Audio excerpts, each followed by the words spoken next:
একটু জল দিয়ে দেবো। জলটা দিয়ে একটু ফুটিয়ে নিতে হবে। তখন আমি লঙ্কা দিতে ভুলে গেছিলাম, তাই এখন একটু সামান্য লঙ্কা দিয়ে দেবো। আপনারা আপনাদের পরিমাণ মতো দেবেন। আমি এখানে হাফ চামচের মতো দিলাম।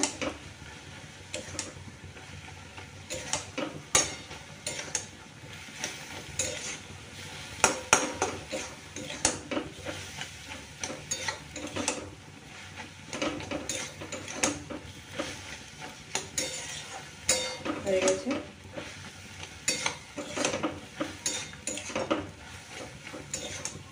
ভালো করে নেড়ে চেড়ে, খুব বেশি ঘাটা চলবে না, কেননা ঢেঁড়সটা যদি আবার ঘাটা হয়ে যায় তাহলে এটা লাল লাল করবে।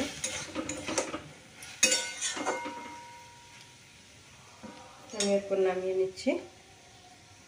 নামিয়ে নিয়েছি আমি যে